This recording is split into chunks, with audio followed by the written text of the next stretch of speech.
queria, por favor, que você pegasse a sua Bíblia na noite desse dia e abrisse comigo no segundo livro dos Reis, no capítulo de número 4. Segundo livro dos Reis, capítulo de número 4. Glória a Deus. Deixa eu virar um bocadinho esse monitor para cá. Isso. Estou em casa, né, gente? Vocês estão vendo que eu estou à vontade, né? Já estou mexendo as coisas, é uma maravilha. Pronto. Isso. Capítulo 4 do segundo livro dos Reis.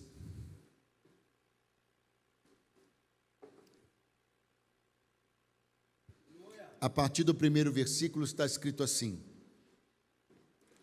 E uma mulher das mulheres dos filhos dos profetas clamou a Eliseu, dizendo: Meu marido, teu servo, morreu. E tu sabes que o teu servo temia ao Senhor. E veio o credor a levar-me os meus 2 filhos para serem servos. E Eliseu lhe disse: Que te hei de fazer eu? Declara-me que é o que tens em casa. E ela disse: Tua serva não tem nada em casa, senão uma botija de azeite. Então disse ele: Vai, pede para ti vasos emprestados a todos os teus vizinhos, vasos vazios, não poucos.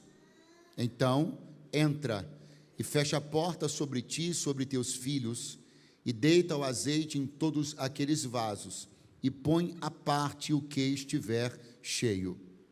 Partiu, pois, dele e fechou a porta sobre si, sobre seus filhos, e eles lhe traziam os vasos, e ela os enchia. E sucedeu que, cheios que foram os vasos, disse a seu filho: Traze-me ainda um vaso. Porém, ele disse: Não há mais vaso nenhum. Então o azeite parou. Então veio ela e o fez saber ao homem de Deus. E disse ele: Vai, vende o azeite e paga a tua dívida, e tu e teus filhos vivei do resto. Quantos dizem amém esta noite? Amém. Quantos dizem graças a Deus? Nós temos aqui uma das histórias clássicas da Bíblia, num milagre muito poderoso operado pela vida e o ministério de Eliseu, que foi um grande profeta do Senhor no Reino do Norte, sucedeu o profeta Elias, de quem o pastor Sandro falou há pouco aqui. O ministério de Eliseu, ele tem um direcionamento um pouco mais amplo para afetar a vida de famílias, afetar núcleos familiares. Você vai ver isso nessa história, vai ver isso na história da Sunamita, vai ver isso quando ele salva uma panela que estava envenenada de um grupo que era uma espécie de família. Então, o ministério de Eliseu, ele tem essa conotação, ele tem essa direção, tem esse viés. Alterar drasticamente cenários dentro de núcleos familiares. Proporcionar, portanto, viradas. E essa daqui é uma grande virada. Grande virada.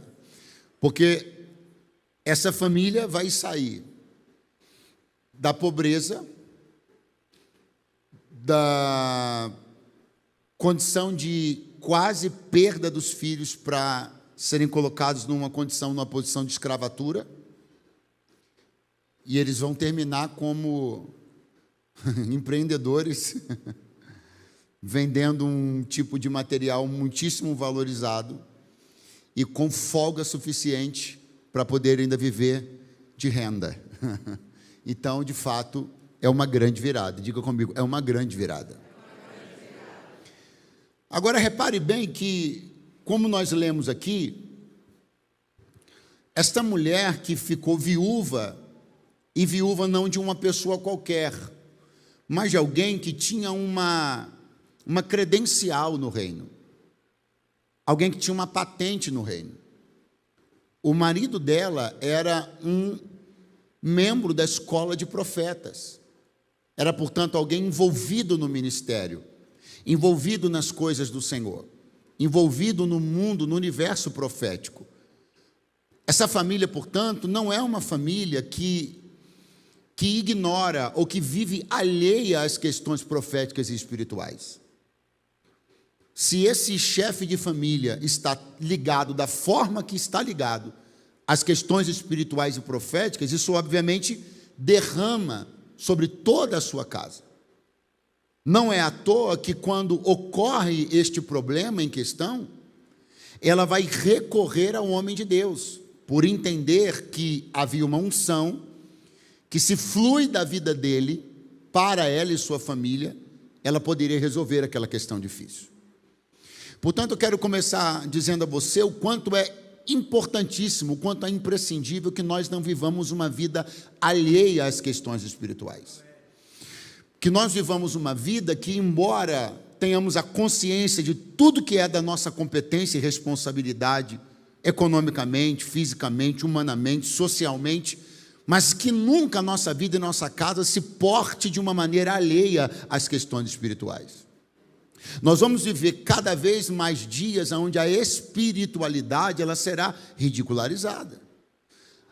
Cada vez mais em que os homens mergulham na ciência, na técnica, mais as questões espirituais vão sendo colocadas de lado. Mas eu vim falar aqui a um povo reunido nessa noite de sábado, que não vai jamais permitir que a frieza entre na sua casa, de forma que você busque soluções em outras partes primeiro, que não soluções que venham do céu. Eu libero uma palavra de Deus sobre a sua vida. Você ainda vai viver esse ano uma experiência espiritual no núcleo da sua família. Uma experiência que vai levar a sua casa ao altar da adoração de uma maneira que ainda não aconteceu, mesmo estando nós já quase chegando no meado de dezembro. Eu quero crer que a sua vinda aqui, participação dessa semana da virada, ela vai resultar no mergulho na sua casa dentro do mundo espiritual. E coisas maravilhosas vão acontecer quando você começar a entender que soluções estão na mão do Senhor. Então essa família tem um envolvimento com as questões espirituais, não são ignorantes, não são alheios às questões espirituais. E ela então vai procurar, essa viúva vai procurar o homem de Deus Eliseu, e ela vai dizer estas palavras: meu marido, teu servo, morreu. E tu sabes que o teu servo temia ao Senhor. Meu marido, teu servo, morreu. E tu sabes que o teu servo temia ao Senhor. Repare que ela vai chegar para Eliseu dizendo algumas coisas que merecem a nossa atenção. Primeiro, ela vai dizer: meu marido, teu servo, morreu. Alguém, portanto, que tinha relação com você, alguém, portanto, que tinha uma associação com você. Eu não vim falar, Eliseu, uma pessoa desconhecida. Não vim falar a alguém que você não conhece. Não vim pedir por alguém que você não conhece. Eu vim falar de uma pessoa que você sabe que temia a Deus e que serviu fielmente a você. Não é sempre que a gente chega, ou que a gente pode chegar com tanta autoridade e firmeza, como essa mulher chegou diante do profeta Eliseu. Ela tinha certeza que não seria desmentida. Ela tinha convicção que não ia passar pela experiência ridícula de repente Eliseu olhar para ela e dizer: não, você está equivocada. Teu marido não me servia e muito menos ele era temente a Deus. Ela chegou diante de Eliseu com uma verdade que não foi refutada, com um parecer que não foi refutado, portanto era verdade. Era verdade que Eliseu, que aquele homem servia o ministério de Eliseu, e era também verdade que aquele homem temia ao Senhor. Estas coisas não saíram da cabeça dela, não eram fantasiosas. Ela não tinha a expectativa de que aquilo fosse verdade, aquilo era verdade. Eu preciso dizer a você que algumas coisas que nós vamos receber do Senhor não poderão ser recebidas em cima de coisas que a gente acha, mas serão recebidas em cima de coisas que são. A sua devoção a Deus é uma realidade, então fale sobre ela com o Senhor. As renúncias que você teve que fazer são uma realidade, então apresente diante do Senhor. Isso não é uma mesa de negociação, mas todo crente tem no Senhor direito, tem no Senhor liberdade de expor a verdade da sua própria vida. Quando o rei Ezequias recebeu uma notícia de morte, ele se virou para a parede e falou: Senhor, eu quero te fazer um pedido, mexe com a tua memória e lembra-te de quem eu fui nos anos anteriores. Outra pessoa que tem uma consciência, uma convicção de quem ele era. Quando nós vamos construindo um lastro, deixando um lastro de temor e devoção, esse lastro pode ser apresentado no altar da súplica no tempo oportuno. Eu não sei se você já teve a oportunidade de fazer isso ou não, mas se não teve, ainda dá tempo de construir um lastro, deixar um lastro de súplica, devoção e serviço que possa ser usado, repito, não como moeda de troca, mas possa ser apresentado no altar da súplica. Quando as situações te pressionarem, quando o teto começar a baixar, as paredes se encolherem, você terá argumentos para serem apresentados diante do altar. Esta mulher, ela chegou dizendo: tu sabes que o meu marido te servia e que ele era temente a Deus. Isso não é uma história fantasiosa da minha cabeça, esse é um legado que ele deixou para a nossa casa, e eu estou apresentando esse lastro, apresentando esse legado, porque eu sei a chave espiritual que isso representa. Aleluia. Não deu tempo de construir um ainda? Não deu? Ainda dá tempo. Ainda dá tempo. Ainda dá tempo. Quando ela então diz isso: o meu marido, teu servo, morreu. Ela está diante de um profeta com muita autoridade. Eu disse com muita? Nós vamos descobrir logo depois que Eliseu tem tanta autoridade da parte do Senhor, que ele tem autoridade até para ressuscitar mortos. Ele vai ressuscitar, por exemplo, o filho da sunamita. Até a ossada de Eliseu, literalmente falando, a ossada de Eliseu ressuscitou um rapaz que foi jogado pela família na hora, um corpo jogado pela família na hora de um enterro, porque houve uma confusão dizendo que os ladrões estavam entrando no cemitério. Então o ministério de Eliseu tinha esse poder e essa capacidade de ressuscitar mortos. Só que esta mulher está me mostrando uma questão importantíssima. Não é talvez que ela não creia que o seu marido possa ser ressuscitado, mas ela está entendendo que aquilo não é mais uma questão a ser colocada em pauta. Então ela não chegou para Eliseu confundindo os canais, misturando as coisas, fazendo pedidos de toda sorte, falando sobre todo tipo de coisa. Ela está dizendo: meu marido, teu servo, morreu. Agora, é como se ela dissesse: eu não vim pedir sobre a morte dele, eu vim pedir sobre a dívida que está afetando a minha família. Pastor, onde o senhor quer chegar? Aqui agora. Tem coisas que já morreram, e por que você ainda está falando em oração sobre elas? Existem situações que já passaram, não devem mais ser objeto da sua oração. A questão da morte do marido não foi objeto da petição da mulher. Ela está trazendo diante do homem de Deus o problema da dívida que está oprimindo a sua família. Ela não está trazendo para o homem de Deus a questão da morte do seu marido. Ela está entendendo que esta é uma questão passada, esse é um luto vencido. Isso é algo que já passou, não pode mais ser objeto de ser colocado em oração. Só que nós demoramos tanto para entender isso, que nós congestionamos a nossa oração, falando sobre questões que já passaram.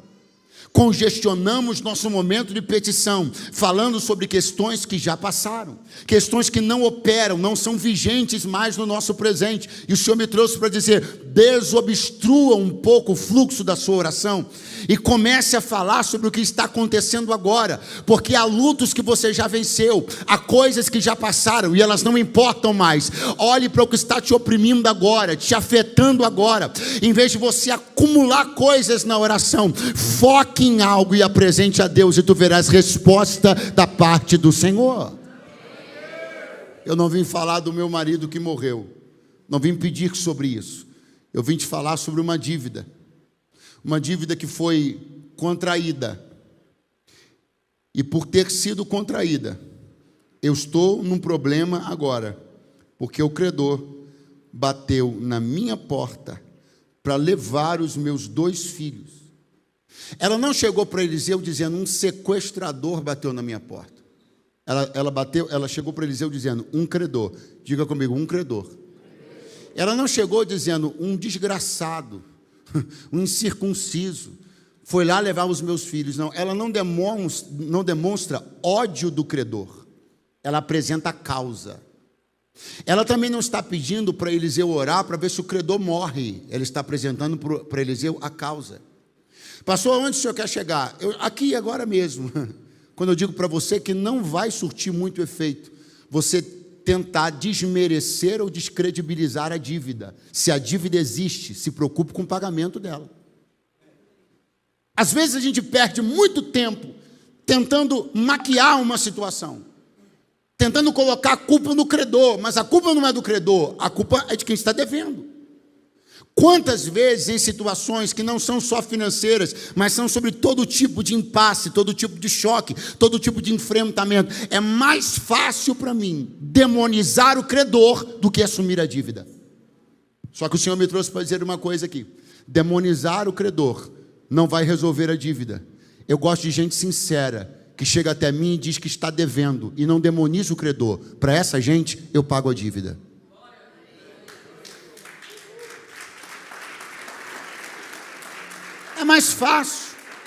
É mais fácil para ela, como uma mulher espiritual, esposa de um profeta, já pensou? Chegar para Eliseu e dizer: Eliseu, o demônio foi lá arrancar meus filhos. Não foi o demônio não, foi uma dívida legitimamente contraída e legitimamente cobrada.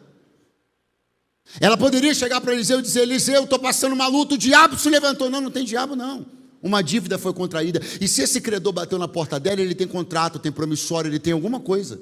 Ele não vai bater na porta dela sem legitimidade, legalidade. Ele foi lá cobrar a dívida e, sem dúvida alguma, a questão de colocar os filhos como um pagamento, caso a dívida tivesse de ser executada, estava registrada em algum lugar. Porque senão ele não chegaria lá com essa autoridade. E se não, ela teria dito para Eliseu: olha, o credor está querendo fazer isso e ele não tem direito. Mas ela não falou sobre o direito do credor, ela só apresentou como os termos estavam colocados. Agora eu queria que você olhasse para mim com muita atenção. Olha aí, ó, tem algo aí. Chegou um zap do céu aí, ó. E eu queria que você olhasse para mim com muita atenção. Eu queria que você entendesse que ninguém cobra uma dívida desse jeito se isso não estiver escrito em algum lugar. Não importa se são letrinhas pequenas num contrato, ninguém vai exigir de você, por exemplo, a penhora de um bem para pagar uma dívida, se isso não estiver escrito em algum lugar. Você me compreende? Vamos repetir? Ninguém vai exigir de você, por exemplo, a penhora de um bem para executar uma dívida, se isso não estiver escrito em algum. Então, tem duas possibilidades aqui, as duas são preocupantes. Primeiro, esse chefe de família sabia que os filhos correriam risco de serem levados caso a dívida não fosse paga. Pastor, por que isso é um problema? Porque ele jamais deveria ter assumido uma dívida que colocasse em risco a segurança da sua família. Então eu preciso com muito carinho dizer para você: não assine nada, não pactue coisa alguma, não contraia nenhuma dívida que ponha em risco a vida da sua família. Não vale a pena. Não vale a pena o crédito adquirido, não vale a pena o capital investido, o capital inserido, não vale a pena. Se no contrato, em letras pequenas, estiver escrito que a sua casa corre risco, então não assine. Nada que coloque a sua família em risco merece a sua assinatura. Então, se ele era consciente, é um problema, e se não era consciente, continua sendo um problema, porque se não era consciente, foi negligente. De toda maneira, existe uma responsabilidade a ser observada sobre esse chefe de família, porque se ele sabia que os filhos corriam risco, ele não deveria ter contraído a dívida, e se ele não sabia, porque não leu o contrato, foi negligente. Eu sei que estou falando a muitos chefes de família hoje, nesse momento aqui, e eu tenho imenso interesse e vontade de voltar a esse lugar, a essa casa, muitas outras vezes, mas essa vontade não vai tirar de mim a necessidade de cumprir na risca aquilo que o Senhor Deus me mandou falar. E o Senhor Deus está me mandando dizer: cuidado com os contratos que você assina, cuidado com os negócios que você faz, cuidado para que você não esteja envolvendo nos seus negócios e nas suas dívidas pessoas que não poderiam estar nesse contrato como garantia. Família vale muito para ser colocado em contrato como garantia. Casamento vale muito para estar em letrinhas pequenas de um negócio que você faz. O Senhor me trouxe aqui e eu estou debaixo do temor e tremor do Senhor para lhe dizer: não coloque a sua casa em risco por capital nenhum, sociedade nenhuma. Não coloque a sua casa em risco por ministério nenhum, cargo nenhum, função nenhuma, porque seu primeiro e maior patrimônio é a sua família.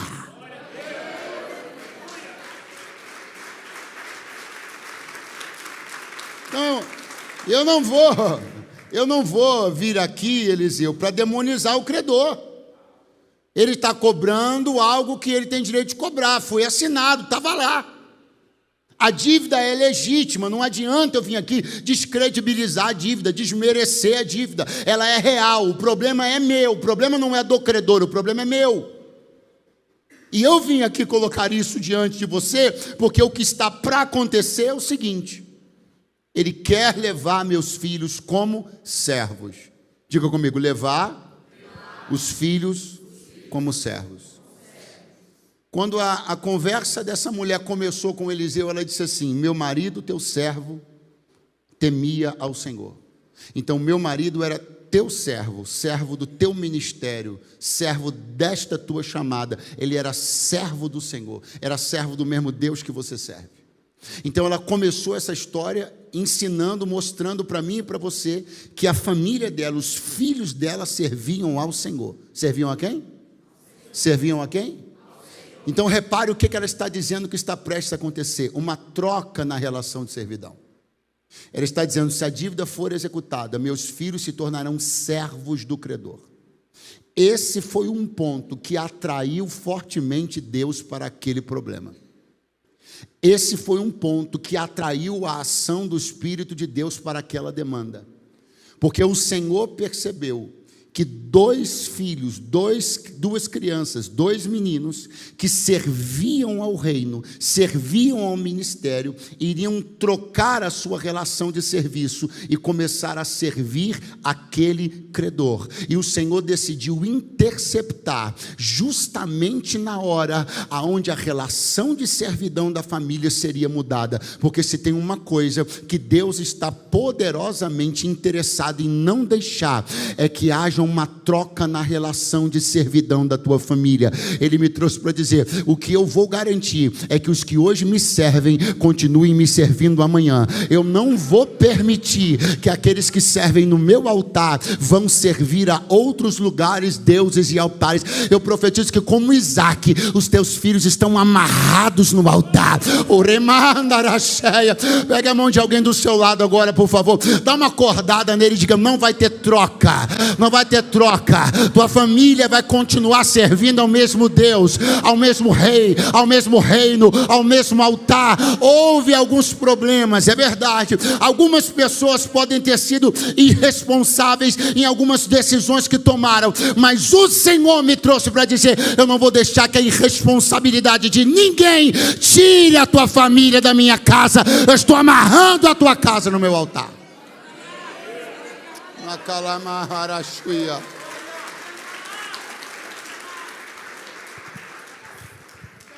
Pode ter havido displicência, sim ou não?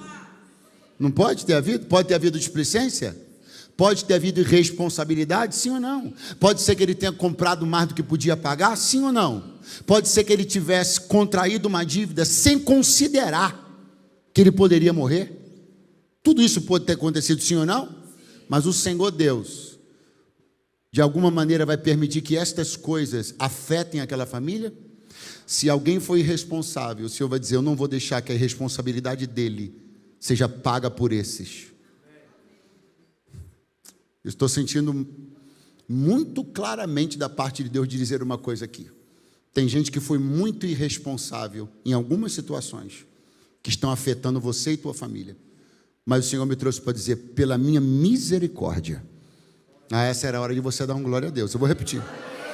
Houve algumas negligências e irresponsabilidades, mas o Senhor me trouxe para dizer: por causa da minha misericórdia, eu estou entrando entrando neste negócio hoje, e não vou deixar que tenha morte, que tenha escravidão, que tenha algema, não vou permitir, porque o teu grito de socorro vai te fazer levar para a tua casa uma solução na noite desse dia. E se alguém acredita nisso, libere um grito de glória a Deus, um brado de aleluia.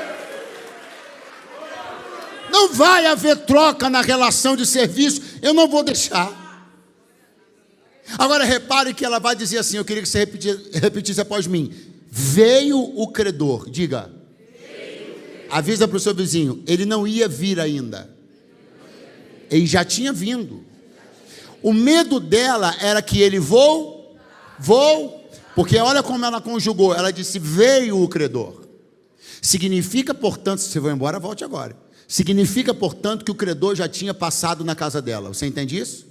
O credor já tinha batido na porta, você entende isso? E o credor foi lá para executar uma dívida, você entende isso? Mas os meninos já foram levados a essa altura aqui, sim ou não?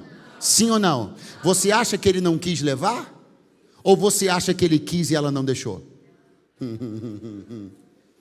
Pastor, mas ela pediu por milagre? Pediu, mas você entende? Que um tipo de socorro é pedido por quem já abriu a porta, e outro tipo de socorro é pedido por quem se negou a abrir a porta. Ela já começou a lutar sozinha antes de receber a ajuda do profeta.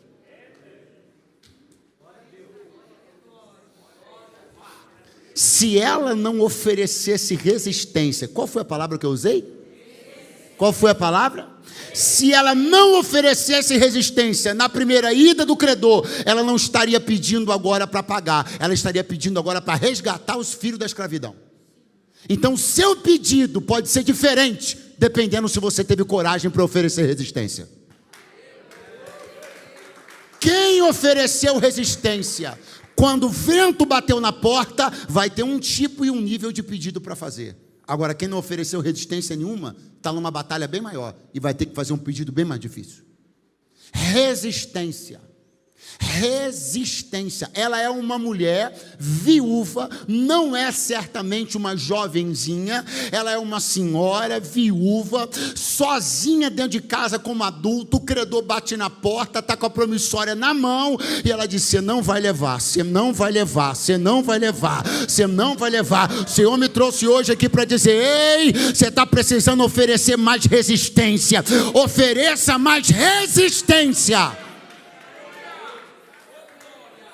Vai ter pedido de socorro para o profeta? Sim ou não? Sim ou não? Mas em que momento esse pedido de socorro foi pedido? No tempo que ela ganhou por oferecer resistência. É isso que você precisa entender. Se você não oferecer resistência no primeiro momento, você não vai ter tempo de pedir o socorro. Ela só teve tempo de ir no profeta porque ela ofereceu resistência. Então ofereça resistência, fecha a janela, fecha a porta, ofereça resistência. Não deixe o credor pensar que vai ser tão fácil assim sair levando, não. Ofereça resistência. Ele vai ter trabalho, vai esmurrar essa porta, eu não vou abrir, vai fazer do lado de fora escândalo e eu vou ganhar tempo até chegar no altar da súplica, mas eu vou oferecer resistência. Ei, pai, oferece resistência. Ei, mãe, oferece resistência. Peraí, a primeira vez que saiu o assunto divórcio dentro da sua casa, você já ligou para o advogado no outro dia? Que negócio é esse? Ofereça resistência. Você não pode abrir a porta na primeira vez que ela é esmurrada. Ofereça resistência. Você não pode, na primeira ligação que você recebe, sair entregando tudo. Ofereça resistência. Você não pode, na primeira vez que você é olhado com um olhar um pouco mais penetrante, sair entregando tudo. Ofereça resistência. É sua família que está em questão, é seu ministério que está em questão, é o seu negócio que está em questão, que você lutou por isso tanto tempo. Ofereça resistência. Larga a mão de ser frouxo. 2 glória a Deus e 1 aleluia. Larga a mão de ser frouxo, uai. Ofereça resistência. Porque os credores estão atropelando muitas casas só porque não ofereceram resistência. Os ventos estão derrubando muitas casas simplesmente porque não oferecem resistência. Quando chega, já me encontra rendido, desistido de mim mesmo. Não. Vai ter trabalho aí, não vai ser assim, não vai levar o que eu conquistei. Não. Aqui da minha parte eu ofereço resistência para eu ganhar tempo, chegar até o homem de Deus, chegar até o altar do Senhor, porque o Senhor vai dar vitória nesta causa, e quem acredita se expressa de alguma maneira bem barulhenta na noite desse dia. Ela, portanto, é a responsável por as coisas não estarem tão ruins quanto poderiam, porque o credor veio, mas ela ofereceu resistência. Aí o profeta vai olhar para ela e vai dizer assim: ok, o que eu vou fazer? Pergunta retórica: o que eu vou fazer? Me declara, o que você tem em casa? Ela olhou e disse assim: olha, tua serva não tem nada, senão uma botija de azeite. Agora, redobre a sua atenção. O que a gente já sabe a essas alturas? O credor já tinha passado por lá, sim ou não? Ele foi lá para cobrar e ela declara que tinha dentro de casa uma botija de... Então, ela não defendeu só os filhos, ela defendeu o azeite também. Porque quando ele bateu na porta dela, ele tinha tudo para ter levado a botija de azeite como parte do pagamento, porque aquilo valia. Só que o fato é que ela fez uma decisão, tomou uma decisão que eu acho magnífica. Ela não abriu mão de nenhum dos dois, nem do azeite, nem da família. Ela sustentou os dois no poder da resistência. Pastor, onde o senhor quer chegar? Vamos trabalhar com metáforas aqui. O azeite aqui é unção. O azeite aqui é o quê? O azeite aqui é o quê? Então o credor bateu na porta. Para o credor, as duas coisas são moeda. Ele poderia ter levado as duas, tanto o óleo como os filhos. Mas ela declara para Eliseu que tudo continua no mesmo lugar, os filhos e o óleo. Então, ele poderia ter levado tudo, mas saiu sem nada. Ela resistiu e permaneceu com os dois, a unção e a família.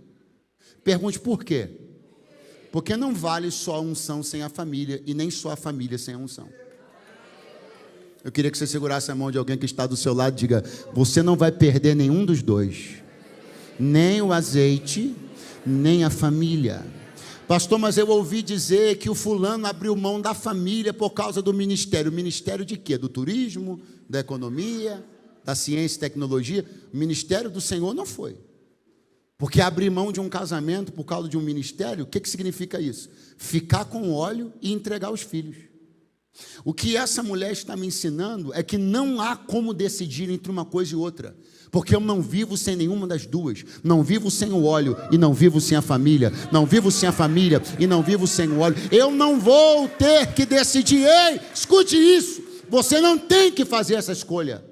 Se alguém te disse que vai chegar um momento da vida onde você vai ter que decidir entre a unção e a família, essa pessoa mentiu para você. Essa questão de múltipla escolha nunca foi formulada pelo Senhor. Outros professores formulam essa questão. O Senhor jamais, Deus nunca colocaria alguém entre a unção e os filhos. O interesse de Deus é que ambos sejam preservados. Vai ter unção e vai ter família. Vai ter família e vai ter unção. Aleluia!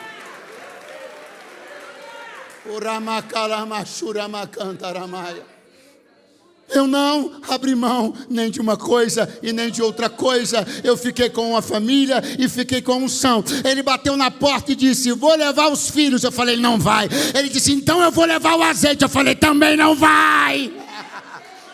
Aleluia! Não vai levar nenhum dos dois, porque o Senhor vai reconstruir tudo. E as bases da reconstrução de Deus para minha casa eu preciso mantê-las: a unção e a família. Quem edificou, quem reedificou e reestruturou aquela família? Diga: o Senhor. Mas o que foi competente aquela mulher? Deixar as bases. É Deus quem faz a reconstrução, mas você tem que se encarregar de deixar as bases. Mantenha as bases em seus lugares. Não mexa com as coisas primordiais, primiciais, essenciais. E aí o Senhor terá prazer de lançar os tijolos e reerguer a casa, quando Ele viu que você teve coragem de não eliminar os fundamentos. Quem ainda está por aí, diga amém, por favor. Eu não vou demorar muito, mas eu quero que você olhe ainda comigo isso aqui, porque a instrução de Eliseu foi então a seguinte: vá aos vizinhos, peça vasos vazios. Diga comigo, vasos vazios. Não pode ser poucos, hein? Não podem ser poucos. Não, peça vasos vazios e que não sejam poucos. Vá, faz isso. Entra com a sua família, com seus filhos dentro de casa. Fecha a porta e começa. E aí a Bíblia diz que ela fez isso. Imagina a correria, pede vaso para um, pede vaso para outro, pede vaso para um. Você tem um vaso vazio para emprestar? Você tem um, eu tenho. Juntaram-se os vasos todos, ela fecha a porta e vai começar o trabalho. E o trabalho era assim, segundo diz a Bíblia. Os meninos trazem o vaso vazio, ela enche. Os meninos vêm trazendo o vaso vazio, ela enche. Os meninos vêm trazendo o vaso vazio e olha ela encher. Os meninos trazem os vasos vazios, mais um vaso vazio, e os meninos estão vendo que Deus está mandando o azeite. Os meninos estão trazendo o vaso vazio, e os meninos estão vendo que a palavra na boca do profeta é verdade. Pastor, onde você quer chegar? Aqui agora. Se você não expuser a sua família aos ambientes de milagres, não espere que eles acreditem em um. Se você não expuser os seus filhos a um ambiente espiritual, não espere que eles se tornem homens espirituais. Nós lidamos com as questões e demandas da vida, todas de maneira natural, e depois vamos chorar porque falta espiritualidade dos nossos filhos. Você não terá filhos espirituais se você não os expuser a ambientes espirituais. Aqueles meninos cresceram sabendo, eu falei, cresceram? De onde tinha vindo o livramento da família deles. Posso falar uma coisa aqui? Posso falar? Tem crianças que crescem dentro de lares de crentes, sem saber a quem agradecer pelo que tem. Porque eles nunca foram expostos à cena de Deus colocando azeite dentro das botijas vazias. Então eles vão crescer pensando que tem azeite na botija porque o pai é trabalhador, o que não deixa de ser verdade. Tem azeite na botija porque meu pai é um empresário de sucesso, que não deixa de ser verdade. Só que se você absorver esse crédito todo para você, a respeito do que existe dentro da sua casa, e não levar a sua família a compreender a gratidão que eles têm que desenvolver para Deus, então não espere resultados de filhos tementes no altar, se você sempre preferiu ser o herói deles, em vez de mostrar-lhes o herói verdadeiro chamado Jesus.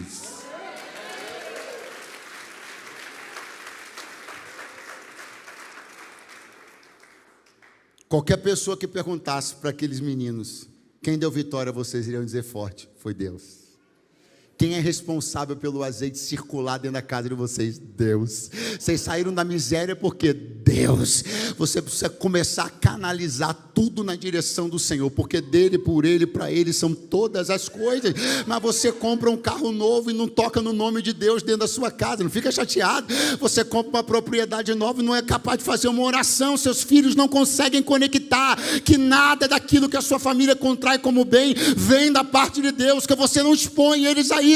Aí daqui a 10, 15 anos você vai procurar espiritualidade neles e não vai achar, só vai achar carnalidade, ceticismo. Então, em nome de Jesus, ainda dá tempo. Expõe a sua família a entender quem é o que está fazendo alguma coisa na sua casa.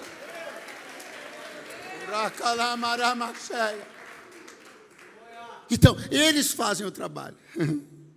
E quando ela chega e diz assim, olha, me dá mais um vaso. Mais um. Aí o menino diz assim, olha, não tem mais não, mamãe. Quando o menino abre a boca e diz, não tem mais, a Bíblia diz, então o azeite parou. Acabou, porque se não tem mais onde pôr, não tem por que continuar fluindo. A gente não vai desperdiçar isso aqui, não vai jogar azeite no chão. Não vai botar em qualquer lugar, não vai jogar no canteiro. O fluir do azeite continua enquanto há vasos. Quando não há vasos, o azeite cessa. para que ele não seja desperdiçado, para que ele não seja depositado em lugar indigno, para que ele não seja colocado em recipientes que não são dignos de recebê-lo. Então veja como as coisas do Senhor são muito ordeiras. Não é o quanto eu quero, é o quanto eu tenho capacidade de administrar e reter. Porque se eu fosse olhar aqui com um olho grande, eu ia dizer assim, acabou o vaso, mas bota onde der, bota na pia.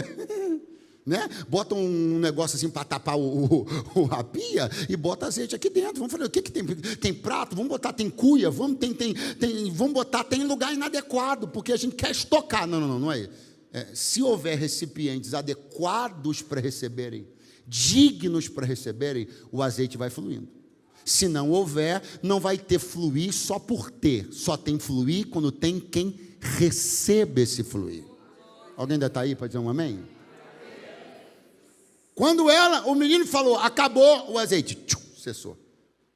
Agora ela está com grande estoque, eu começo a encerrar. Ela está com grande muito estoque maravilhoso. Ela sabe, ela deve ter feito uma conta rápida, assim, olhou, ela sabe o preço, né? ela costuma ir no mercado. Ela sabe o preço, ela olhou, deve ter feito uma conta rápida, o que aquilo ali ia gerar. Ela olhou e falou, rapaz, estou bem na fita aqui, mas eu tenho que voltar lá. Porque eu tenho estoque, mas não tenho direção. A primeira palavra do homem de Deus abasteceu o estoque, mas agora eu vou voltar para receber direção.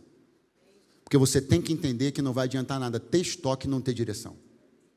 Existem pessoas que vão ter 50 vasos de azeite cheios em casa e por falta de uma direção vão voltar para a mesma miséria de novo. O Senhor me trouxe aqui para dizer uma coisa muito séria, muito séria. Se a fonte serviu para te dar o estoque, volte na fonte para receber a direção. Você não tem ideia da quantidade de gente aqui, Brasil e mundo afora, que soube vir até o altar para se estocar, mas não soube voltar para receber direção. E por não voltar para receber direção, patrimônios enormes foram torrados. Abundâncias se transformaram em miséria. Gente passando por escassez que não precisava. Sabe por quê? Porque o Senhor foi e fez milagre, estocou, mas Ele não se preocupou em pedir direção. Foi vaidoso. Não, eu só precisava estocar, agora eu sei o que fazer. Está na miséria de novo. Eu só precisava estocar. Não, o que eu precisava só era de um capital. Agora que o dinheiro caiu, deixa comigo, deixa com você. O que aconteceu? Me conta. O Senhor me trouxe para dizer, tenha humildade de voltar lá na fonte para pedir direção, porque quem te deu o estoque também quer te dar direção. Será que alguém aqui tem humildade para pedir direção? Ou vai ver a abundância do estoque e vai pensar que tem capacidade de gestão suficiente para resolver tudo aquilo sem a humildade? Será que a nossa presunção vai nos impedir de vir ao altar pedir direção? Será quanto tempo mais que você vai ter que dar topadas na vida familiar, no negócio, na família, só porque você não consegue se expor a um ambiente de pedir direção? Pelo amor de Deus, meu irmão, é urgente o que eu vim de Deus aqui dizer. Não vai adiantar o Senhor te dar abastecimento se você não tiver direção. O Senhor te dá estoque se você não tiver direção. Não adianta você ter carro e não ter direção. Não adianta ter casa e não ter direção. Não adianta se casar e não ter direção. Venha humildemente na fonte que te deu o estoque, peça direção. Tem alguém aqui que tem coragem de pedir direção? Tem alguém aqui que tem humildade suficiente para pedir direção? Ou será que você vai receber o estoque, vai sumir no mundo e nunca mais vai voltar para pedir direção? Quem está aí, diga amém. Ela foi lá no homem de Deus de novo. Quando ela chegou, ele falou assim, voltou, né? Ele deve ter pensado, voltou, né? Fez bem, hein? Porque você é dona de casa, não é empresária, você não ia saber o que fazer com isso aí, não. Eu vou te dar uma direção. Vai. Vende o azeite. Pode comercializar. Pode comercializar.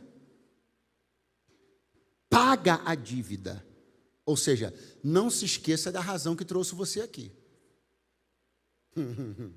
Não fica deslumbrada, ô viúva. Estou falando com a viúva, tá? Ô viúva, você não fica deslumbrada com o dinheiro do azeite e esquece a razão que te trouxe aqui. Você veio aqui por causa de uma dívida. E eu não quero só que você recupere o dinheiro, eu quero que você recupere dignidade. Então vai lá e paga a tua dívida. Você consegue entender? Que Deus não quer só colocar gargalhada na nossa boca, Ele quer colocar resgate de dignidade. Não adianta a gente se esbaldar com o dinheiro do azeite vendido e continuar devendo. Porque não é sobre as gargalhadas que a gente dá, é sobre colocar a cabeça no travesseiro. Deus não quer te proporcionar só euforia, Ele quer te proporcionar dignidade. Alguém me entende? Então o profeta vai dizer para ela, paga a dívida. Se tu queres virada, paga a dívida. Recupere a dignidade. Tire a guilhotina do pescoço dos seus filhos. Pague a dívida. Aí você faz o seguinte, vive do resto.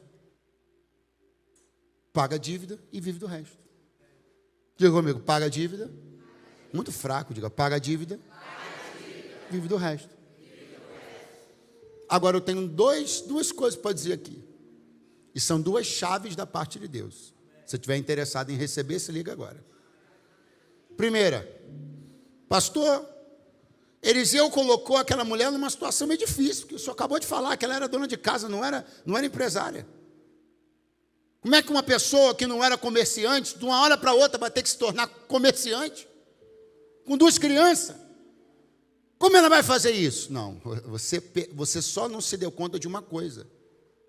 Eliseu providenciou a clientela dela desde o início. Você não prestou atenção? Que a clientela dela foi formada desde o início da estratégia. Porque Eliseu falou, bate na casa dos vizinhos e pede vasos vazios. Então, toda casa que ela bateu, já tinha dado uma informação para ela. Eu tenho um vaso vazio. Então, não eram casas que estavam completamente estocadas. Eram casas que tinham que comprar azeite.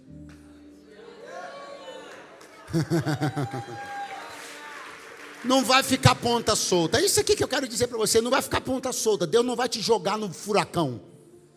Deus não vai pegar uma coisa, colocar sobre você, te dar uma ideia e te deixar perdido. Não. Observa bem a instrução de Deus. E você vai perceber que a clientela já foi apontada desde o início. Porque tudo que Deus faz é perfeito. Ou enquanto alguém tem coragem para levantar a mão, tem uma palavra de Deus, não vai te deixar a própria sorte largado nisso aí, não. Ele vai te dar direção, Ele vai te dar estratégia, Ele vai te ensinar como fazer. Observe atentamente as instruções do Senhor, porque tudo já está lá, Ele já te deu a planta toda. Oh, glória. Ô, viúva, é só você fazer o seguinte: você vai na porta de todo mundo que você pegou o vaso vazio. Em vez de você simplesmente devolver o vaso vazio, chega com ele lá cheio. E fala assim, vizinha, eu tive esses dias aqui, você me emprestou um vaso vazio, o vaso está aqui, mas ele está cheio de azeite. Você não quer comprar, não? Era só bater na porta das famílias que tinham vasos vazios, e em vez de entregar o vaso vazio, já chegava entregando ele cheio, a oferta pronta, quem precisava comprar ia comprar, e tudo começava a se encaixar, porque o que Deus faz é assim, não tem ponta solta. Tudo vai se encaixar e a direção de Deus vai te levar ao lugar do triunfo e da vitória. E se alguém acredita nisso, diga glória a Deus esta noite. Agora eu encerro aqui dizendo um negócio. Ela se tornou uma vendedora de azeite, sim ou não? Sim ou não? Mas isso fez com que ela deixasse de ser uma consumidora de azeite? Ela é uma vender, mas também é uma consumir. Então ela vai aplicar com certeza a inteligência que ela tem. E ela não vai vender tudo. Ela pode reter uma parte, uma pequena parte. Porque ela também é uma consumidora de azeite. Então, na verdade, aconteceu uma outra coisa que eu não tinha parado para pensar. Ela não só obteve riqueza, ela não só tornou-se uma vendedora, mas ela também deixou de ser uma compradora. Ela saiu do mercado como consumidora e passou a ser só fornecedora. Porque ela não precisa mais ir na quitanda comprar. Ela se estocou o suficiente para sair do mercado. Alguém vai começar a sentir sua falta em alguns lugares. Porque Deus vai te tirar de alguns mercados. Alguém vai começar a sentir sua falta em alguns locais de concorrência. Pergunte por quê? Porque Deus vai te tirar da concorrência. Poxa, 3 glória a Deus, um aleluia murcho. Vou tentar de novo. Vão começar a sentir sua falta no lugar da concorrência. Sabe por quê? Porque Deus vai te tirar do lugar da concorrência. Pega a mão de alguém que está do teu lado aí, enquanto a banda vai chegando, dá uma acordada nele. Diga ele para assim, ó, vão sentir tua falta. Lá no mercado de azeite, é que você não é comprador mais. Deus te tirou do mercado da concorrência. Algumas coisas que Deus vai fazer, vai te dar sustentação, para você não ter mais que brigar por algumas coisas, negociar algumas coisas. O Senhor me trouxe para dizer, já tem muita gente concorrendo, eu vou te tirar da concorrência. Uma estratégia de Deus, eu disse uma estratégia de Deus tira uma pessoa do lugar da concorrência. Tem gente se matando agora por um lugar, e Deus me trouxe aqui para dizer, se você confiar na minha estratégia, eu vou te tirar desse fogo cruzado da concorrência. Se você acreditar na minha estratégia, eu vou te tirar aí da beira do mar, onde as ondas estão batendo, eu vou te colocar em alto mar. Eu vou te colocar longe do lugar da concorrência. E alguém não vai entender porque que você não está se matando mais para comprar, porque que você não está engolindo mais os seus adversários para poder comprar, porque que você não está com aquela sede. Mas não é isso, é porque o Senhor me tirou do lugar da concorrência, me colocou no alto mar e me ensinou uma estratégia, que eu já não estou mais brigando com eles, eu estou numa posição favorecida pelo Eterno. Eu não sei se alguém aqui acredita que Deus pode te favorecer de um jeito tão poderoso, que você não participe mais do pregão, não participe mais da banca de negócios, não faça o mesmo esforço, a mesma luta de sempre, porque Deus te dará a capacidade de fluir para além do lugar da concorrência. Se alguém acredita nessa virada, pastor, que virada? Você era comprador, mas vai se tornar fornecedor. Tem alguém que acredita nessa virada? Dá um pulo dessa cadeira agora, fica de pé do teu lugar, porque de comprador tu serás fornecedor.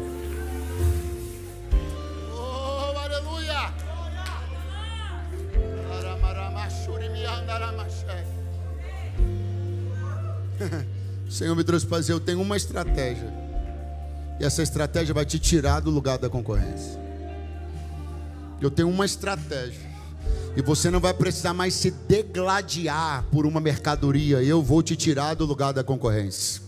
Eu vou te dar uma estratégia. Você não vai precisar ficar desesperado em como resolver posições e isso e aquilo no digital e nas redes sociais. Não, você vai ter uma presença lá, ela vai ser importante, mas você não vai ficar nesse desespero. Não, eu vou te tirar do lugar da concorrência. Oh, aleluia.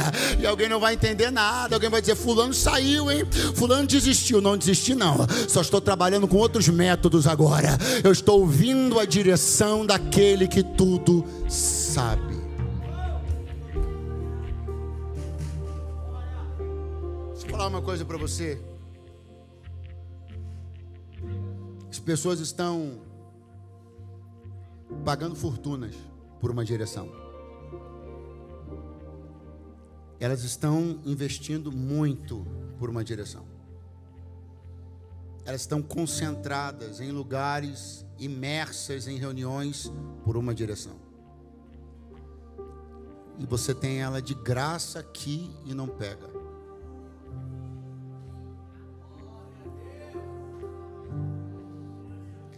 Métodos estão sendo testados e tem gente pagando para se submeter a métodos que estão em avaliação. Enquanto existem métodos milenares, inquestionáveis e irrefutáveis, cujo retrospecto é de 100% de acerto, e você está como ratinho de laboratório de coach e não consegue entender que há uma direção te esperando todo dia que essa porta se abre.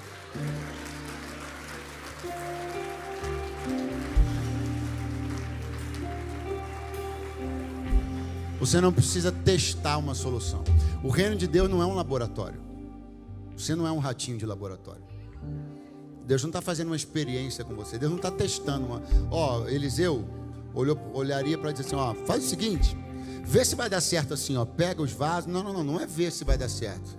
Não é um laboratório. Isso aí está provado, experimentado, atestado por milhões de viúvas, atestado por milhões de empresários, atestado por milhões de órfãos.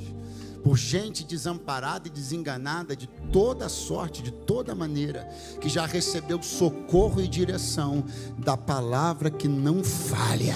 Então eu queria que você tirasse alguns segundos para agradecer ao Senhor, porque Ele hoje nos concentrou e nos expôs a um ambiente de direções, e se tu creres nelas, tu prosperarás. A palavra do Senhor diz: crê no Senhor Deus, estareis seguros, crede nos seus profetas e prosperareis. Esta mulher creu em Eliseu, e se você acreditar na palavra que sai da minha boca hoje, assim te diz o Senhor: eu vou te tirar do lugar da concorrência e vou te colocar em águas tranquilas. E quem acredita nisso, diga graças a Deus. Você pode segurar a mão da pessoa que está do seu lado agora. Você faz aquela do Jeová Jireh? Jeová Jireh da Aline Barros? Não, faz a menor ideia. Ele não faz a menor ideia do que eu estou falando. Eu peço perdão pela minha ignorância. Aí, ó. É essa daí. Seu nome é Jeová Jireh, irás prover de novo. Eu creio em ti. Haja o que houver, venha o que vier, irás prover de novo. Diga que você crê. Eu não vivo do que vejo, eu não vivo do que vejo, mas vivo do que creio. Diga que você crê, diga. A tempestade e o vento forte não vão roubar a minha fé.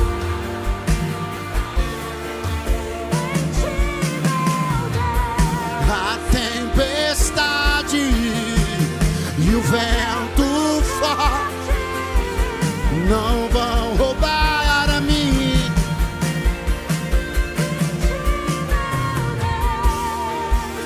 Em ti, meu Deus, em ti, meu Deus.